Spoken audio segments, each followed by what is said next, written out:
अगर आपसे पूछा जाए कि भारत के इतिहास का सबसे बड़ा दलित नेता कौन था तो आपके दिमाग में सिर्फ एक ही नाम आएगा और वो हैं डॉक्टर भीमराव अंबेडकर। लेकिन साल 1940 के आसपास देश में दो बड़े दलित नेता हुए। एक तो अपने संविधान निर्माता भीमराव अंबेडकर और दूसरे थे जोगेंद्र नाथ मंडल। जोगेंद्र नाथ मंडल का नाम आते ही आप सोच रहे होंगे कि यह नाम तो हमने शायद ही कभी सुना। आज के समय में जोगेंद्र नाथ मंडल को शायद ही कोई जानता हो।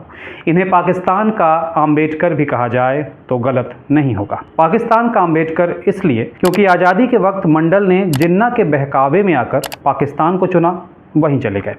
वहीं अंबेडकर ने भारत में रहना मुनासिब समझा। कहा जाता है कि मंडल अंबेडकर से उम्र में भले छोटे थे लेकिन राजनीतिक कद उनसे बड़ा था। अंबेडकर की विद्वता और महानता से प्रभावित होकर जोगेंद्र नाथ मंडल भी इस नेता का आदर और सम्मान करते थे। तो फिर ऐसा क्या हुआ कि आज भारत सिर्फ अंबेडकर का नाम लेता है पर जोगेंद्र नाथ मंडल का नहीं? ऐसा क्या हुआ कि स्कूली किताबों में अंबेडकर की महानता का जिक्र तो है लेकिन उनके समकालीन जोगेंद्र नाथ मंडल का नहीं? वो कौन सी गलती थी जिस वजह से जोगेंद्र नाथ मंडल को अपने देश ने ही भुला दिया? तो इसके लिए आपको तसल्ली से पूरा वीडियो देखना होगा। नमस्कार, मैं उत्कर्ष और आप देख रहे हैं द डेली डिस्पैच, आपका अपना नया चैनल जिसमें हम आपके लिए कुछ ऐसी ही दिलचस्प कहानियाँ लेकर हाजिर होंगे। तो चलिए शुरू करते हैं। जोगेंद्र नाथ मंडल के जन्म से शुरुआत करते हैं। इनका जन्म 29 जनवरी साल 1904 में तब के बंगाल प्रेसिडेंसी बैरिसाल में हुआ था। अब यह जगह विभाजन के बाद बांग्लादेश के हिस्से में चली गई। कहते हैं ना कि पूत के पांव पालने में ही दिख जाते हैं। मंडल के साथ भी कुछ ऐसा ही था। बचपन से वह पढ़ाई में बहुत होशियार थे। फर्स्ट क्लास में स्नातक की पढ़ाई पूरी करने के बाद 1934 में उन्होंने कानून की पढ़ाई पूरी की और ठीक 3 साल बाद यानी साल 1937 में बंगाल के बखरागंज निर्वाचन क्षेत्र से एक स्वतंत्र उम्मीदवार के तौर पर अपने राजनीतिक जीवन की शुरुआत की। मंडल चुनाव जीत भी गए।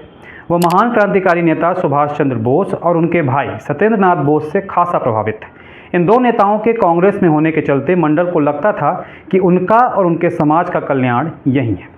कहा जाता है कि 1940 में सुभाष बाबू को कांग्रेस से निकाल दिया गया। जोगेंद्र नाथ मंडल की भी मांगों को कांग्रेस ने नहीं माना। जो पार्टी उन्हें अपने दलित समाज के उत्थान के लिए सही लग रही थी उससे अब मंडल का मोह भंग होने लगा। जैसा कि बताया गया, डॉक्टर भीमराव अंबेडकर और मंडल एक दूसरे का बहुत सम्मान करते थे। दोनों ने इसके बाद मिलकर अनुसूचित जाति संघ की स्थापना की। यह बंगाल में ही खोली गई थी।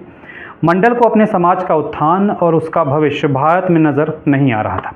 उसी समय मंडल पाकिस्तान की नींव रख रहे जिन्ना की पार्टी मुस्लिम लीग की ओर झुक गए। मोहम्मद अली जिन्ना ने भी मंडल को खूब सारे प्रलोभन दिए। जिन्ना को लगा कि अगर जोगेंद्र नाथ मंडल उनके साथ जुड़ जाते हैं तो मुस्लिम लीग की पिछड़ी और अनुसूचित जनजातियों में भी उसका आधार हो जाएगा। मंडल भी जिन्ना की बातों में आ गए और वह खुलकर भारत के टुकड़े कर बने पाकिस्तान की वकालत करने लगे। पाकिस्तान का खुलकर समर्थन और अपने समाज का भविष्य एक नए राष्ट्र में देखना ही मंडल की सबसे बड़ी भूल साबित हुई। बताते हैं कैसे। पाकिस्तान का समर्थन करने के कारण अंबेडकर और मंडल के रास्ते धीरे धीरे अलग हो गए। अंबेडकर को पूरा विश्वास था कि पिछड़े एवं अनुसूचित जातियों का भविष्य पाकिस्तान में नहीं है और वो जिन्ना के बहकावे में नहीं आए।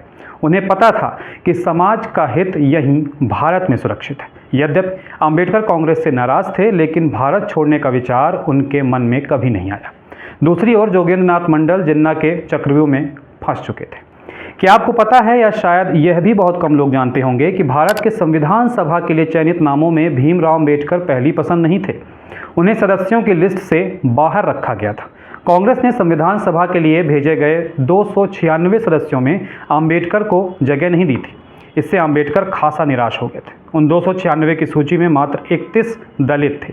तब वह जोगेंद्र नाथ मंडल ही थे जिन्होंने अंबेडकर को बाद में संविधान सभा का सदस्य बनवाकर भिजवाया था। तब अंबेडकर के प्रस्तावक के रूप में मंडल सामने आए थे और गयानाथ विश्वास उनके समर्थक। थोड़ा और गहराई में जाते हैं। दरअसल अंबेडकर जिन जिलों से अंबेडकर को चुना गया था वो पाकिस्तान के खाते में चली गई थी। कहा जाता है कि कांग्रेस ने यह जानबूझकर किया था। इस वजह से भीमराव अंबेडकर उस सभा के लिए चुने ही नहीं गए। यह भी डील हुई कि जहां हिंदुओं की आबादी 51% से अधिक है वह भारत के हिस्से में रहेगी और जहां मुसलमानों की आबादी 51% से अधिक है वह पाकिस्तान के हिस्से में जाएगी। लेकिन अंबेडकर के वो ज़िले जहाँ से वो चुने गए वह तो हिंदू बहुल था। फिर भी कहा जाता है कि वो पाकिस्तान के हिस्से में कांग्रेस ने दे दिए, पाकिस्तान के हिस्से में चले गए। इससे अम्बेडकर तकनीकी रूप से भारत की संविधान सभा के सदस्य न बनकर पाकिस्तान के बन गए। अम्बेडकर इससे गुस्सा हो गए और भारत के संविधान को ना मानने की बात कही। बाद में विवाद बढ़ता देख उन्हें उन 296 सदस्यों की सूची में जगह दी गई। कुछ इतिहासकारों का ये भी कहना है कि गांधी जी के कहने पर ही कांग्रेस ने उन्हें संविधान सभा में भेजने को तैयार हुई थी।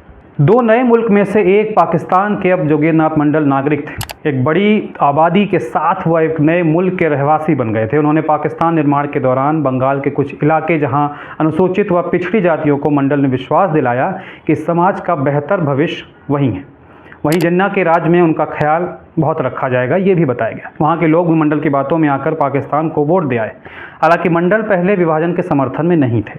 खैर, अब जिन्ना की जिद ने भारत के टुकड़े कर दिए थे। उससे एक हिस्से से पाकिस्तान बना और उसी पाकिस्तान के पहले कानून और श्रम मंत्री बनाए गए जोगेंद्र नाथ मंडल। लेकिन कुछ दिनों बाद जैसे सब कुछ बदल सा गया।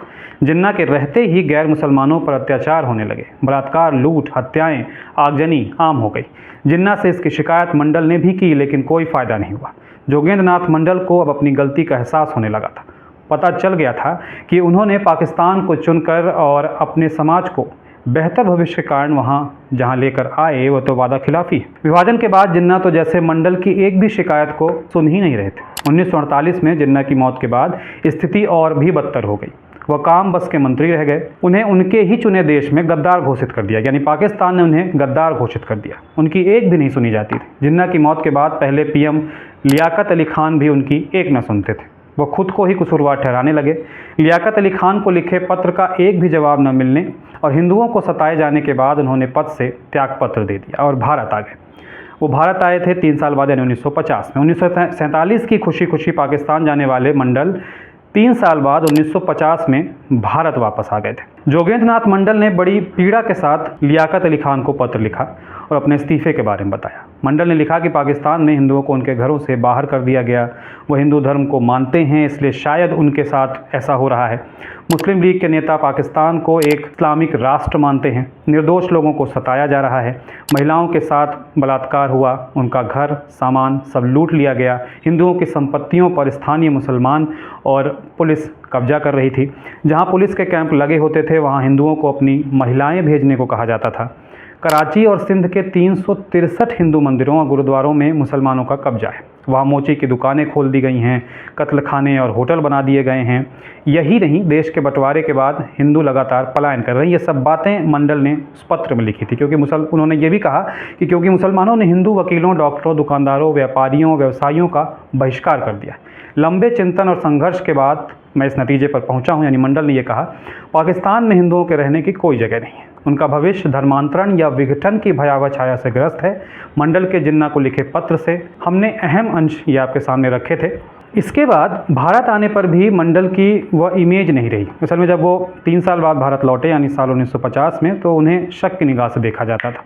उसके बाद साल 1968 में कहते नदी पार करते समय उनका निधन हो गया। बताया जाता है कि उस समय उन्हें हार्ट अटैक आया था। तो ये थे जोगेंद्र नाथ मंडल। ऐसे ही दिलचस्प कहानियों के साथ आपके सामने हम फिर हाजिर होंगे। तब तक के लिए नमस्कार। और हाँ, चैनल को सब्सक्राइब करना मत भूलिएगा। तो अभी ना हम आपके लिए बढ़िया बढ़िया कंटेंट लाएंगे जी। आप तो सब जानबे न करते हैं। नमस्कार।